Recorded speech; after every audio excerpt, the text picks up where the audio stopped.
Hello everyone, welcome to my channel. আশা করি তোমরা সবাই খুব ভালো আছো। আমি আছি মোটামুটি প্রায়। আজ শনিবার, এখন বাজে 9:05। সকালে উঠে আমি পড়তে বসছিলাম, তারপর এই যে এখন বিছানা গুছিয়ে নিয়েছি। আজকে একটু তাড়াতাড়ি রেডি হতে হবে, কারণ কালকেই বলছিলাম না আমার ফোনটা প্রিপেড থেকে পোস্টপেড হয়ে গেছে। তার জন্য একটা দোকানে যেতে হবে, গিয়ে কথা বলবো, দেখি কি হয়। চলো এখন একটু রান্না বান্না জোগাড় করি আর ফ্রেশ হই। এই যে ফ্রেশ হয়ে গেছি, এখন কফি বানিয়েছি, সাথে বিস্কুট খাবো। চলো বিস্কুট খেতে খেতে তোমাদেরও বলি প্রিপেড থেকে পোস্টপেডের ওই ব্যাপারটা। প্রিপেড মানে জানো আমরা যেটা নর্মাল রিচার্জ করি, তো সেটাই। আর পোস্টপেড মানে হচ্ছে আমরা প্রথমে ব্যবহার করে নেবো, তারপর যেটা বিল আসবে সেটা পোস্টপেড। এইবার আমি হচ্ছে আমার বন্ধুর ফোনে রিচার্জ করে দিয়েছিলাম। এইবার তখন আমার ফোনে একটা কিছু অফার এলো, আমি সেই অফারের লোভেই বলতে পারো, আমি সেটাতে ক্লিক করলাম। তারপর জাস্ট দেখালো যে অফারটা হবে, দিয়ে করে ওটিপি দিতে হবে, এরকম করে আমি জাস্ট ওটিপিটা দিয়ে দিয়েছি। আর আমার তো 859 টাকা রিচার্জ করাই ছিল 3 মাসের, মানে 84 দিনের। আমি 16 দিনের মতন ব্যবহার করেছি, তারপরে এই কারবারটা আমি করলাম। তো যাই হোক, তারপরও কিছুক্ষণের মধ্যেই ফোন দেখলাম মেসেজ আসছে। ওটা কালকে শুক্রবার করেছি, মেসেজ আসছে যে পোস্টপেড হয়ে গেছে। আমি ব্যাপারটা বুঝতে পারছি না, বাট আমি করে ফেলেছি। তারপর আবার বন্ধুকে কল করলাম যে এরকম ব্যাপার হয়ে গেছে। আর আমি প্রথমে শক হয়ে গেছি, কারণ আমার প্রথমে ফোনে নেটওয়ার্ক আসছিল না।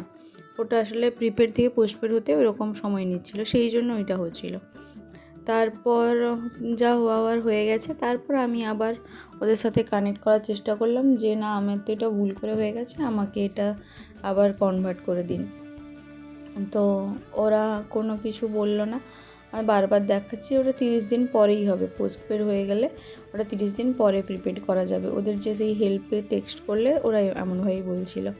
তারপর লাইব্রেরি গেলাম কালকে, গিয়ে কথা বলছিলাম। ওরা তখন বলল যে করা যাবে, কিন্তু আপনাকে তাহলে ওটা 3 দিন সময় দেবে। তারপর আপনার যে 859 টাকা ছিল সেটা আর আপনি ফেরত পাবেন না, আপনাকে আবার নতুন করে রিচার্জ করতে হবে। সেই জন্য দোকান যাব, গিয়ে যদি কোনো হেল্প পাওয়া যায়, না হলে তো সেই আবার রিচার্জটা করতেই হবে। কালকে ইউনিভার্সিটি থেকে আসার সময় বাবার এই ছবিটা বাঁধিয়ে নিয়ে এসেছি। এটা বাড়ি থেকেই এনেছিলাম, ছবিটা জাস্ট লেমিনেশন করে বাঁধিয়েছি। চলো এখন আমি স্নান করে পুজো দিই, তারপর আবার রান্নাবান্না করে খেয়ে বেরোতে হবে। স্নান হয়ে গেছে, এই যে স্নান করে পুজো দিয়ে দিয়েছি। এইবার চলো রান্নাটা করে নিই। ডিম ভাজা করব, রুটি আছে ওটাই খাবো। আমি মোটামুটি রেডি, জাস্ট খাওয়ার পর চুলটা আঁচড়ে চলে যাব। এই যে আমার আজকের লাঞ্চ বলো ব্রেকফাস্ট বলো সবই এক। এই যে আছে ডিম ভাজা, আর এপাশে রুটি নিয়েছি, ওটা 2টো ডিম দিয়ে ভেজেছি পেঁয়াজ লঙ্কা দিয়ে, আর একটা রুটি। আর এপাশে আছে বরবটি গাজর ভাজা আর শসা। চলো খেয়ে নিই তাড়াতাড়ি। সেই দোকানে গেলাম, কোনো তো কিছু কাজ হলো না। এই যে আসার পথে আমলকি কিনে এনেছি, সেটাই ইউনিভার্সিটি যাওয়ার পথে খাচ্ছি। চলো এটা খেয়ে ইউনিভার্সিটি যাই। আজ শনিবার, যারা আমার ভিডিও রোজ দেখো তারা তো জানে ইউনিভার্সিটি আজ 5টা পর্যন্ত খোলা থাকে। তো এখন মেসে চলে এসেছি। এই যে ট্রিট কিনেছিলাম ফ্লিপকার্ট থেকে, সেটাই আছে সেই ট্রিট। আর এখন গ্রিন টি খাবো, তারপর পড়তে বসবো। চলো এটা খেয়ে নিই, খেতে খেতে একটু মা বাবার সাথে ফোনে কথা বলে নিই। এখন বাজে 9:05। এই যে আমার রাতের ডিনার, সকালের মতোই সেম। বরবটি গাজর ভাজা, শসা, এপাশে 2টো ডিম দিয়ে অমলেট করেছি, আর এপাশে আছে একটা রুটি। চলো এটা খেয়ে নিই। আর আজকের ভিডিওটা এখানের মতোই এন্ড করছি। ভিডিওটা ভালো লাগলে প্লিজ একটা লাইক করে দিও, আর কমেন্ট করে জানিও ভিডিওটা কেমন হয়েছে। আর প্লিজ আমার চ্যানেলটাকে সাবস্ক্রাইব করে দিও।